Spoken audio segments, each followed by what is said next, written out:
Seguimos entonces, ahora sí, hoy sí vamos a ir a Jonás. Vayan al libro de Jonás, capítulo 1.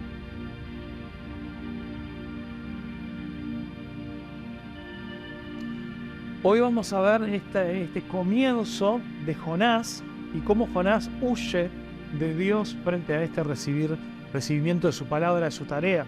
Así que miren, bien cortito lo que vamos a estar leyendo del versículo 1 al 3.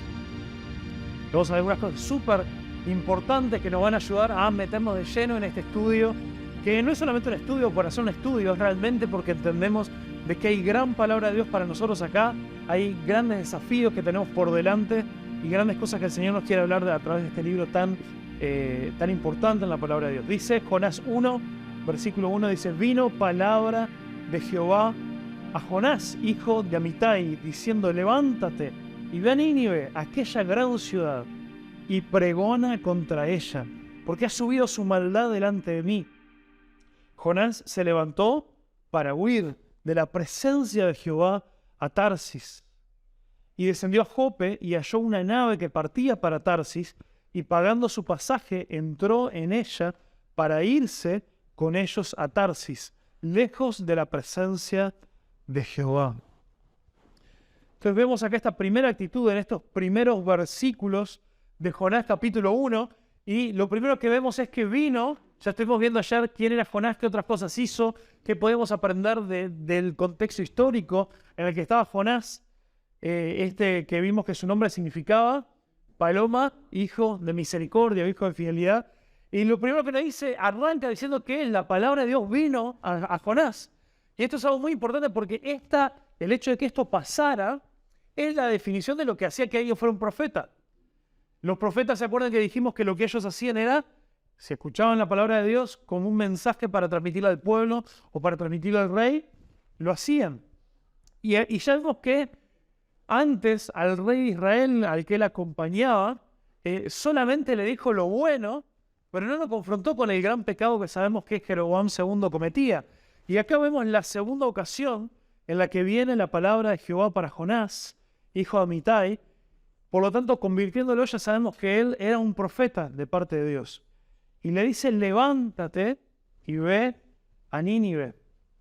Entonces Dios pide que se levante para ir, pero es muy interesante que en este mismo pasaje vemos que él se levanta, pero no se levanta para ir a Nínive, sino que se levanta para salir corriendo, para huir. Entonces, ni siquiera la desobediencia de él no fue una desobediencia de pasividad, fue una desobediencia de rebeldía, de ir hacia el lugar completamente opuesto. Ahora le pide que vaya. ¿A dónde le pide que vaya? A Nínive, excelente. Entonces, vamos a ver algunas cositas que son importantes, que podemos ir seguir aprendiendo más sobre Nínive a medida que llegamos al tercer y al cuarto capítulo. Pero nos dice Nínive, esta gran ciudad. De Nínive, ¿saben dónde escuchamos por primera vez? Escuchamos por primera vez en el libro de Génesis. El libro de Génesis. Porque Nínive fue una ciudad que fue comenzada por uno de los hombres ahí luego en las primeras generaciones después de la genealogía de Noé, después del arca de Noé. Y uno de sus primeros descendientes se llamaba Nimrod. ¿Alguien había escuchado Nimrod? Excelente. ¿De qué les? Más o menos, ¿no? Hace un tiempo atrás hablamos de que él fue un personaje muy importante, primero porque era bastante malo y era conocido principalmente dentro de su maldad por su violencia. Fue uno de los primeros grandes cazadores que se nos conocía ahí, pero también muy violento. Era un plantador no de iglesias, sino de ciudades. Le encantaba ir y arrancar ciudades. Y quizás antes de Nínive, la ciudad más importante que él comenzó fue, ¿a alguien le suena? La ciudad más importante que comenzó, de la cual también escuchamos muchísimo en la Biblia, fue Babilonia. Que en el comienzo a Babilonia se la conoció como la ciudad de Babel. Babilonia y Babel suena parecido porque es la misma ciudad. Y ahí en Génesis, súper importante, porque vemos también cómo era un montón de hombres que se juntaron para querer llegar al cielo construyendo una gran torre en esa ciudad de Babel. Y Dios los confunde porque sabía que eso les iba a hacer un gran mal. Y después la otra ciudad que nos menciona, otro de los descendientes que él tiene, llamada Nínive, que comienza la ciudad de Nínive. Y entonces esto es parte de cómo la Biblia nos va transmitiendo cuando nos cuenta el origen de las cosas. Nosotros también podemos ir percibiendo como una idea de si esto provenía de algo bueno o de algo malo y hacia dónde se dirigía. Y ya el saber que Nimrod tuvo que ver con el comienzo de esta ciudad y que era una ciudad también muy antigua, ya nos habla también de que era una ciudad también que era conocida también por su maldad y por su violencia. En el momento en el que Dios llama, le dice a Jonás que se levante y que vaya a predicar a Nínive, todavía no era un gran imperio, pero unas pocas generaciones después se convertiría en la capital del imperio asirio, que sería el primer gran imperio de la antigüedad. Un poco el orden que tenemos ahí es el gran imperio que sale así a conquistar todo el mundo conocido prácticamente. Primero tenemos los asirios, después los que vienen y los destruyen y pasan a tomar su lugar son los babilonios, de ahí también de la capital de Babilonia, y después los que vienen después son los persas, que ahí también conquistan a Babilonia. Y después lo que vienen después de eso son los romanos, y ahí llegan finalmente los romanos, ¿no? Que tuvieron como el imperio más largo en cuanto al tiempo. Y también vemos entonces que era una ciudad que ya sabíamos por este contexto bíblico que era caracterizada por la violencia. Después vamos también a conocer más sobre la violencia de esta ciudad. Y le dice que la tarea de él es ir y predicar, ir y pregonar, dice acá en la Reina Valera. Entonces, esta es una tarea muy especial, porque no le dice Dios que vaya a pedir una reunión con la gente, con el rey de Nínive. No le dice que vaya y que tenga ahí una asamblea ahí con los muchachos, sino que le dice: vos tenés que ir y pregonar. Esto de pregonar era específicamente una tarea relacionada con que se le daba a los heraldos. ¿Se acuerdan lo que es un heraldo? Más o menos. Un mensajero específicamente del rey, ¿no? Y cuando un rey envía un mensajero, los reyes no tenían la costumbre de enviar a personas a hacer encuestas, a ver qué le parecía a la gente, ¿no? Eso vino mucho después cuando arrancó este concepto de la democracia. Pero los reyes enviaban a heraldos a dar un mensaje, una decisión tomada y algo a lo que la gente se tenía que someter. Y principalmente esto, ¿no? Era un edicto del rey, una decisión tomada. Y la tarea del heraldo era pregonar, era proclamar, era anunciar algo. O a veces en algunos casos, como en el caso de Jonás también, era dar una advertencia. Y es interesante que acá en el arranque del libro, cuando Jonás decide: ¿sabes qué? Yo me voy a levantar, pero es para salir corriendo, ni nos enteramos cuál es no me llama la atención que Jonás no le da el tiempo de Dios ni a decirle qué es lo que le tenía que decir a los ninivitas. Lo vamos a enterar después. Pero acá le dice: andá y predicá contra esta gran ciudad. Ya no dice que es contra, o sea que el mensaje no iba a ser muy bueno, muy favorable. Pero no nos enteramos cuál era el mensaje, sino que cuando Jonás dice: me están viendo a predicar en Nínive, ¿sabes qué? Yo me voy a parar, me voy a ir. Entonces Jonás ni llega a enterarse bien cuál era el mensaje. Pero sí nos dice específicamente que era porque había subido la maldad de ellos delante de él. Y esta es otra frase. El libro de Jonás está repleto. Casi cada frase, cada oración tiene por lo menos como 3 referencias a otras partes del Antiguo Testamento. Es algo muy intencional que el autor de Jonás hace, que probablemente no haya sido Jonás mismo, después vamos a ver por qué, pero alguien a quien le llegó todo este relato y que cuando lo compone, lo escribe de una forma muy intencional para que todo el tiempo nos acordemos de cosas que pasan en el resto de la Biblia. Y ahora es esto de que la maldad ha subido delante de él, y esto es algo también que está relacionado cuando Dios toma la decisión de enviar el diluvio antes de Noé. Cuando también dice que que él había visto la maldad de la humanidad y por lo tanto había tomado esa decisión de destruir a la humanidad con el diluvio.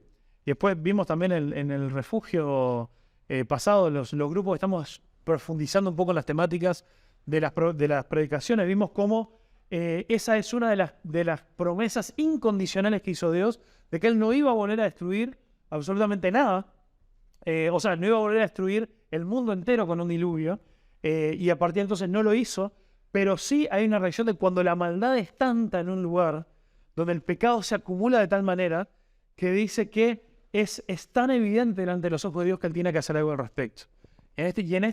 Y así como Nimrod arrancó la ciudad de Babel, que ellos querían llegar hasta Dios construyendo un edificio, acá había una ciudad que había llegado hasta Dios, pero apilando no ladrillos, sino apilando su maldad, que era tanta delante de Dios.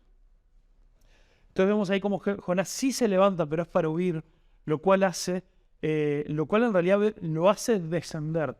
Vamos a ver que también otra de las palabras que se repite una y otra vez es que Jonás descendió. Y el primer lugar al que él desciende es a Jope.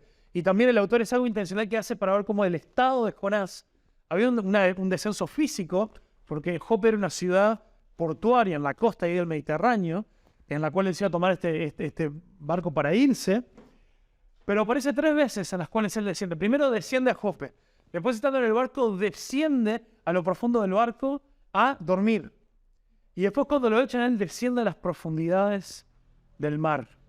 3 veces que se nos marca este descenso, como cuando nosotros decimos toqué fondo, ¿no? Es este proceso de Jonás de tocar fondo al decidir huir de Dios. Y cuando hace esto, él huye, nos dice ahí, para huir a Tarsis. Una ciudad que en este pasaje se nos repite 3 veces en un versículo, la ciudad Tarsis. Es una ciudad que Tarsis no tenemos, arqueológicamente no se sabe exactamente dónde estaba, pero muchos estiman que era una ciudad que estaba ahí en la costa ibérica, en lo que hoy conocemos como España, porque realmente era en la punta, en el extremo más lejano del mundo conocido hasta ese entonces. Y también conocemos de Tarsis más en otras partes de la Biblia, en Crónicas y en Reyes, porque se nos habla de Salomón, que él construyó barcos de Tarsis, que eran los que iban ahí, iban hasta el extremo del mundo a buscar cosas que él quería para las construcciones de su templo o las construcciones también de su palacio. Y de ahí traían oro, traían plata, traían hierro, traían un montón de cosas. Y había estas rutas que viajaban hasta el extremo del mundo conocido a buscar recursos. Y probablemente es ahí a donde Jonás se sube a uno de estos barcos que iban todo el tiempo hacia esta ciudad, completamente hacia el lado opuesto de donde estaba Nínive. Y nos menciona ahí también que él dice que él pagó su pasaje y se fue. Algo obvio, algo parte claro. Si te vas a ir hasta el otro lado del mundo, no es que, bueno, estate arrimado, no pasa nada. No, tiene un costo. Pero esto es un detalle no menor también, porque cuando vos y yo decidimos huir de Dios, también es una decisión de pagar. Pagamos un costo. O sea, el huir de Dios no nos sale gratis a vos y a mí. El huir de Dios nos termina, y vamos a ver que el costo que Jonás iba a pagar era mucho más alto, mucho más grande. Y él termina pagando el costo. Entonces la misión que Dios le está pidiendo a Jonás es una misión sin precedentes. Y se lo pide a una persona muy especial. Era sin precedentes porque nunca Dios le había pedido un profeta de Israel, un profeta de Judá, a una persona que el título de su descripción de trabajo era comunicar las palabras de Dios al pueblo de Dios. Nunca antes se le había pedido que le lleve un mensaje a otro pueblo. Sí tenemos otros profetas que escriben como el anuncio de la destrucción sobre los pueblos vecinos, pero era algo que estaba quedando registrado como profecías. No era que Dios los mandaba, que les tenía que ir a advertir a esos pueblos. Era un trabajo, una tarea completamente única que recibe Jonás, muy particular. Y además un Jonás que, como lo vimos un poco en sus características la vez pasada, era un Jonás un poco, llamémosle nacionalista, ¿no? Porque él había vivido en un momento en el cual, con un rey muy malo, Dios tiene misericordia y aún así permite que el pueblo vuelva a ganar territorio perdido. Y él estaba bien recontento, ¿no? Con el rey Jeroboam. Sí, yo fui el que Jeroboam le dijo que vayamos a la batalla porque Dios nos iba a respaldar. Y fuimos y ganamos y luchamos y nos salió todo bien. Y no sabes cómo decimos estos pueblos. Y ahora Israel volvió a ser una nación grande. Y bueno, el hecho de que nuestro rey es tremendamente perverso, eso lo dejamos para otro día. Entonces era un tipo que estaba acostumbrado a esto de quiero que mi nación gane, que mi nación sea la mejor. Pero sin embargo, cuando escucha que Dios le envía esta tarea de ir a otro pueblo, un pueblo diferente, a un pueblo perverso, pero era casi como mirarse en el espejo, porque ellos también estaban siendo parte de un pueblo perverso en ese momento en la historia. él rechaza el llamado de Dios y sale corriendo. Entonces, dos cosas que quiero que remarquemos hoy. Dos cosas que vamos a ver hoy. Lo primero es que Jonás desconfía de Dios y de sus planes. El hecho de que Jonás se levanta y se va, Jonás se levanta para desobedecer, demuestra una profunda desconfianza en lo que Dios quiere y lo que Dios va a hacer. ¿Por qué? Porque Jonás, al decirle que no a Dios, a un pedido directo de Dios, lo que Jonás hace, está desconfiando de su bondad, está desconfiando de su sabiduría y está desconfiando de su justicia. Jonás desconfía de su bondad, de su sabiduría y de su justicia. ¿Por qué? Porque cuando Jonás le dice, o bueno, no le dice, no, pero sale corriendo, dice con su actitud, yo no te voy a obedecer, lo que está diciendo es, lo que vos me estás pidiendo no va a ser algo bueno para mí. Y es algo quizá hasta entendible, porque imagínate una nación que era conocida por su violencia. Y lo mandan a él, a una persona de un pueblo enemigo, un pueblo distante, diferente, a venir a proclamar el juicio de Dios contra él. ¿Cuánto podía durar Jonás ahí en Nínive, en la capital del imperio? Un autor, Timothy Keller, que está ese libro ahí, un libro que también me ayudó un poco con el estudio de esto, se llama El Profeta Pródigo, que es un libro que habla sobre Jonás.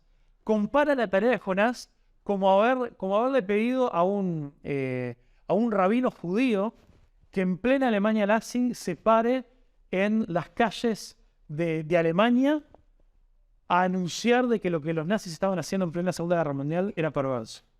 ¿Cuánto podía durar ese judío ahí parado en las calles de una ciudad en Alemania? Ni 5 minutos. ¿No? Lo primero que hacía así, aparecía alguien detrás de un árbol, lo tacleaba y lo tiraba al piso y lo mandaban a un campo de concentración. Entonces, Jonás tiene dudas de que lo que Dios le estaba pidiendo podría llegar a ser bueno para él. Jonás tiene dudas de su sabiduría. Jonás no entiende por qué es que Dios le está pidiendo esto. A Jonás no le gusta que Dios le esté pidiendo esto. Y Jonás duda de la justicia de Dios. Porque acá les doy un pequeño spoiler. Jonás tenía miedo que si él anunciaba el juicio de Dios contra la ciudad, en vez de matarlo a él, lo peor que le podía pasar es que ellos escucharan y se arrepintieran. Él no quería que este pueblo se arrepintiera. Él quería no avisarles nada y que sin aviso venga el juicio de Dios sobre ellos. Y esto es exactamente lo que pasó con Adán y Eva. En Génesis 3, cuando con el primer pecado, Dios les da un mandamiento. Le dice, ustedes pueden disfrutar de toda mi bondad, pues pueden disfrutar de todo lo que hay en el huerto del Edén, pueden comer de todo fruto, pueden disfrutar de todos los animales, pueden salir a pasear, a pescar, a nadar, a hacer todo lo que se les antoje, a disfrutar de toda la creación que creé para que ustedes puedan disfrutarme a mí y a mi creación para siempre. Hay una cosa que yo les pido que no es bueno que ustedes hagan. Ustedes no coman del fruto de este árbol del conocimiento del bien y del mal. Es una cosa que les pidió. Y cuando Eva confía en la palabra de la serpiente, por consecuencia lo que hace es desconfiar de que lo que Dios les había pedido era bueno, de que lo que Dios les había pedido era sabio y que lo que Dios les había pedido era justo. Y pensó que su decisión de ir en contra de lo que Dios había pedido iba a ser más bueno, más sabio y más justo. Entonces Jonás no confió en que Dios tuviera las mejores intenciones para él. Y ahora es más fácil empezar a relacionarlo con nosotros. Cada vez que vos y yo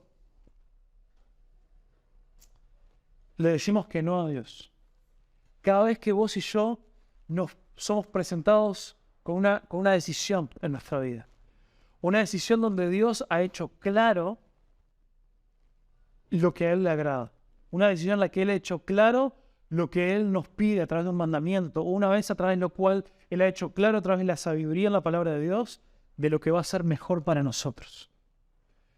Y nosotros le decimos que no a Dios.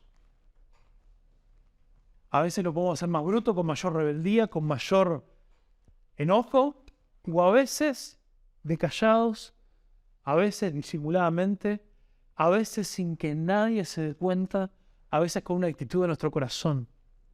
Le decimos a Dios, Dios, esto que vos me estás pidiendo a mí, no lo voy a hacer porque yo sé lo que es más sabio para mi vida. Yo sé lo que va a ser mejor para mí. Yo sé lo que va a ser más justo para mí. Yo sé lo que me va a hacer más feliz a mí. Ayer arrancamos en la actividad de niños, que tuvimos a Dani tomando asumiendo un personaje, el personaje del explorador Sam, que es un explorador que va a estar ayudando ahí a los niños con las lecciones.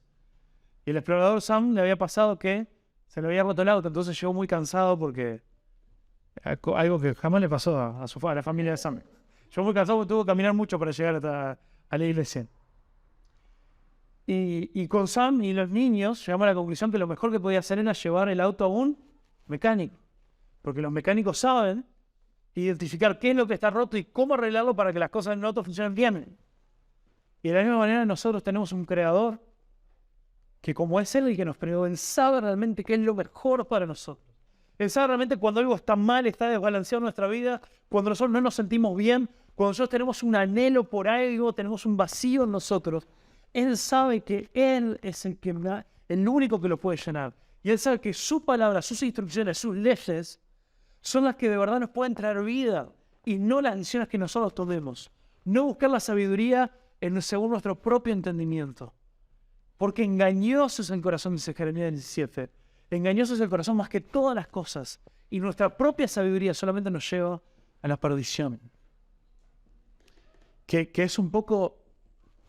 Sé que ahora cuesta capaz acordarse y relacionarlo, pero por eso elegimos el pasaje de Romanos 2, que nos leyó Yulmerki, que habla de cómo esa rebeldía nos lleva a esas cosas. Entonces, todo pecado contra Dios tiene su raíz en no creer que Dios está dedicado a nuestro bien y que Él sabe mejor cuál es ese bien. Entonces, así como Jonás se enojaba, estaba enojado con Dios y con los ninivitas, pero los de Nínive eran solamente un espejo de cómo estaba comportándose el pueblo de Dios en ese entonces. Así Jonás también es un espejo para nuestra vida. Y aunque nosotros digamos, qué tonto, qué banana el Jonás, pensando que podía huir de Dios. Sin embargo, nosotros hacemos exactamente lo mismo. Cada vez que no confiamos en que el plan de Dios, lo que Él nos pide, sus mandamientos, la forma en la que Él nos llama a vivir para Él, la forma en la que Él nos llama a alejarnos del pecado, la forma en la que Él nos llama a hacer cosas para Él, en el caso del valor de hoy, la forma en la que Él nos llama a que nuestro compromiso hacia Él, hacia sus cosas, hacia la iglesia, hacia los hermanos, nos va a llenar de mucha más vida que un dejarnos llevar por nuestro doble ánimo. En cada una de esas cosas, cuando nosotros le decimos que no a Dios, lo que estamos diciendo es, yo no te estoy creyendo en que vos realmente querés mi bien. Yo no estoy creyendo en que las formas que vos estableciste para vivir son las mejores para mí. Y lo que vemos también como consecuencia es que es su desconfianza lo que lo lleva a huir. Y hay dos formas en las que todas las personas podemos huir de Dios. Hay dos grandes categorías.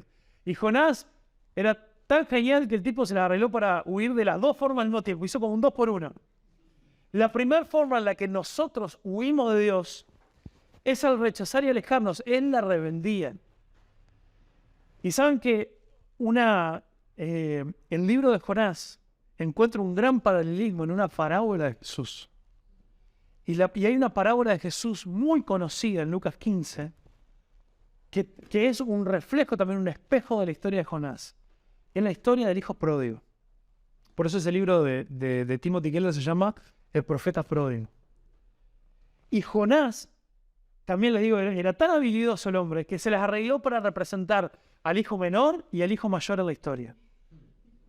Porque así como vemos en la historia del hijo menor, en Lucas 15, que él huye y se va y desprecia al padre en la cara. Una historia que si no la tienen ahí refrescada, los animo a que vayan y la lean en Lucas 15, que viene después de la parábola de la oveja perdida. Al mismo tiempo, el hijo mayor también rechaza al padre, al dejar en claro al final de la historia que al hijo mayor, aunque estuvo siempre con el padre, no le importaba el padre, no le importaba una relación con el padre, no le importaba la comunión con el padre, sino le importaban las cosas del padre. Y él se refugiaba en su religiosidad, en su yo hago todo bien. Y Jonás hace las dos cosas porque literalmente se para y sale corriendo hasta el otro extremo del mundo, huyendo de Dios para no obedecerlo. Pero al mismo tiempo la razón por la que lo hace es porque él se creía mejor que los ninivitas. Hay algunos hijos menores que salen huyendo porque no se creen dignos o porque quieren vivir la vida a su manera descaradamente. Pero Jonás huyó porque él no quería, como él se considera mejor que el resto de los pueblos, y mucho mejor que los ninivitas, no quería que existiera la más mínima posibilidad de que Dios llegara a mostrar misericordia con los ninivitas, si ellos se arrepentían. Porque él ya había experimentado, si se acuerdan del domingo pasado, que Dios incluso mostraba misericordia hasta en casos donde la gente no se arrepiente, como le pasó a él y al rey. Entonces, Jonás huye de Dios de estas dos maneras, al rechazar y alejarse de Dios, y también al refugiarse en su propia religiosidad y su autojusticia. Entonces, la pregunta para vos y para mí es, ¿cuál es nuestra tendencia natural? Capaz que, si hoy estás acá, vos decís, bueno, yo en este momento no estoy huyendo de Dios. No estoy rechazándolo, no estoy siendo rebelde en contra de lo que Él me pide. Pero capaz que vos podés identificar en tu vida una tendencia a que cuando sos tentado por algún pecado o cuando Dios te pide algo y no lo querés hacer, lo que tendés a hacer es alejarte, a irte, a tomar distancia de Dios, a tomar distancia del pueblo de Dios, a no dejar que nadie se meta en tu vida porque vos vas a decidir lo que es correcto y lo que es mejor para vos, y no Dios. O tenés una tendencia a no querer buscar o encontrar consejo de parte de Dios. Rechazás el consejo de Dios y yo voy a hacer las cosas a mi manera y te vas. O tenés una pelea con alguien, tenés una discusión, una diferencia con algún hermano y ¿sabes qué? Por los próximos meses no me ven ni la cara. Y te desapareces y te ofendés fácil. O capaz, tu tendencia natural es más lo otro. Es rechazar a Dios. En no dejarte transformar por su amor, por su misericordia, por su justicia, por su bondad. Y refugiarte en una careta de religiosidad, de que no dejar que nadie realmente conozca lo que está pasando en tu corazón, de no hablar con nadie, de cuando te pasan las cosas no buscar ayuda, de cuando alguien te pregunta cómo estás, solamente contestás que está todo bien, en que eso, capaz que te es fácil someterte a la rutina de venir todos los domingos, o la mayoría de los domingos a la iglesia y estar y cantar y escuchar y decir amén, pero en realidad por dentro tu corazón no le pertenece a Dios. Entonces, la historia de Jonás es una historia en la cual vamos a ver los próximos domingos cómo a veces Dios toma a Jonás de la mano para traerlo y acercarlo y a veces lo tiene que tomar del cuello. Pero Dios es bueno en las dos situaciones, porque el objetivo siempre es acercarlo a Él, para que Él pueda volver a acercarse a Dios. Entonces huimos de Dios porque no confiamos en que Él quiere lo mejor para nosotros. Podemos confiar en Dios. Él ya ha demostrado que quiere siempre lo mejor para nosotros. Dios es por tu bien. Ahí en Romanos 8 es que nos dice, ahora me vino la laguna ahí, ¿no? Aquel que además de esto las cosas les ayudan bien, pero también dice, si aquel que no escatimonia a su propio hijo, ¿no? ¿Cómo no podemos decir que Dios es por nosotros si Él dio hasta su propio hijo por nosotros? Es algo tremendo eso. El hecho de que vos y yo podamos mirar a la cruz y podamos ver a un Dios hecho hombre que se entregó y se sacrificó para que vos y yo podamos tener vida, es la prueba absoluta y definitiva de que Dios es por tu bien, de que Dios quiere tu bien en cada una de las situaciones y en cada una de las cosas que te pide. Así como vos podés confiar que Dios te ama y Dios quiere lo mejor para vos cuando mirás a la cruz, De la misma manera vos podés afirmar la convicción de que Él te ama y quiere lo mejor para vos cuando Él te pide que te arrepientas de un pecado. Cuando Él te pide que lo comiences a obedecer y des un paso de fe en comenzar a hacer algo que Él hace tiempo te está pidiendo. O podés confiar que Él quiere y tiene lo mejor para vos. Cuando hay algo en tu vida con lo que vos estás luchando, pero sabés qué es lo mejor que Dios ha dejado en su palabra para guiar tu vida. Y cuando también Él te pide que te abras y seas parte de la comunidad, al compartir y abrir tu corazón con las cosas que te están pasando y dejes de huir. Entonces, quiero dejarte con algunas preguntas importantes para tu vida y para mi vida. ¿De qué manera, como ya te pregunté, de qué manera es tu tendencia más natural de huir de Dios?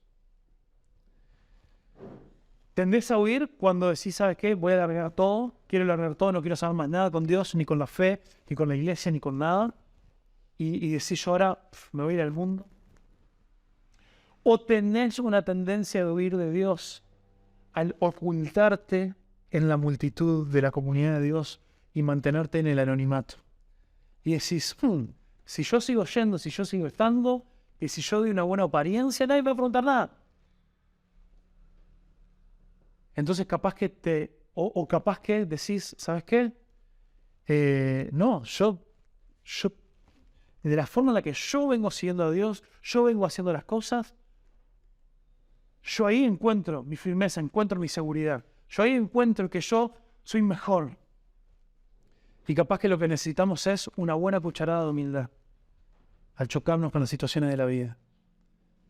Entonces, y la otra pregunta importantísima, ¿cuál es la raíz de tu desconfianza en Dios cuando no le crees a Dios en que Él tiene lo mejor para vos?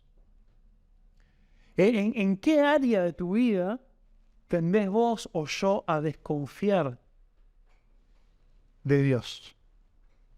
¿Desconfías en que a Dios realmente le interese tu bien o tenga tu bien quizá en el área económica? Estás teniendo problemas económicos y desconfías de que Dios se vaya a encargar de eso.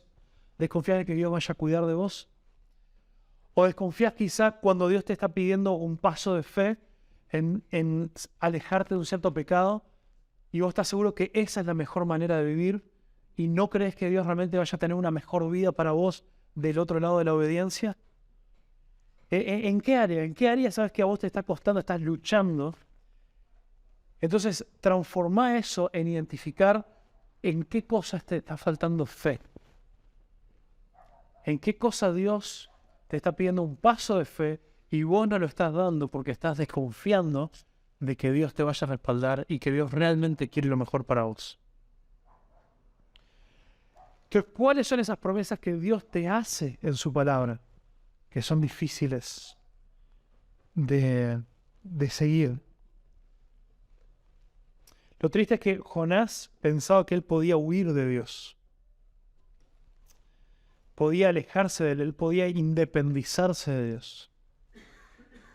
Pero estoy seguro que esta persona que compiló la historia de Jonás identificó, se acordó perfectamente de un salmo escrito años atrás para el rey David. Perdón, por David, el Salmo 139. Miren qué impresionante si lo comparamos con la actitud que tuvo Jonás.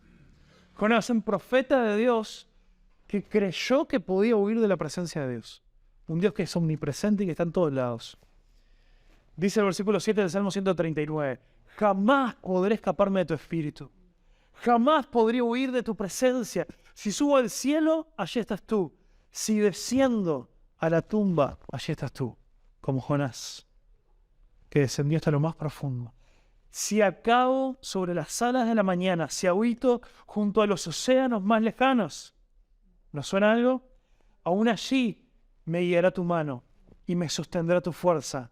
Podría pedirle a la oscuridad que me ocultara y a la luz que me rodea que se convierta en la noche, pero ni siquiera en la oscuridad puedo esconderme de ti. Pocas personas estuvieron en una oscuridad más profunda, real y del alma como Jonás, pero no se pudo esconder de él. Pero ni siquiera en la oscuridad puedo esconderme de ti. Para ti la noche es tan brillante como el día, y la oscuridad y la luz son lo mismo para ti. Tú creaste de las delicias partes tú creaste las delicadas partes internas de mi cuerpo y me entretejiste en el vientre de mi madre. Gracias por hacerme tan maravillosamente complejo. Tu fino trabajo es maravilloso, lo sé muy bien. Tenemos acá un salmista que reconoce que no hay forma de escaparnos de la presencia de Dios, pero que eso es bueno y es maravilloso para nosotros. Y Jonás pensó que podía hacerlo. Yo quiero decirte que hoy no importa cuál sea la oscuridad en la que estás, cuál sea la forma en la que estás queriendo huir de Dios, en qué cosa vos estás pidiendo que la oscuridad de tu vida te pueda alejar de la presencia de Dios y lo que Él pide, el Señor te ve. Y el Señor quiere lo mejor para vos. Y no hay mejor decisión que puedas tomar que volver a Él. Padre, en el nombre de Jesús, Señor, pedimos que tú obres con poder. Obrá, Señor, con poder en nosotros. Obrá, Señor, con poder en nuestra vida. Te necesitamos. Por favor, Señor, no permitas que huyamos de ti. Llámanos, Señor. Llámanos, Señor, a buscarte. Llámanos, Señor, a que vengamos en pos de ti, a que reconozcamos esas cosas en las cuales no estamos confiando en tu palabra, para agradarte, Señor, hoy y siempre. En el nombre poderoso de Jesús. Amén, Señor.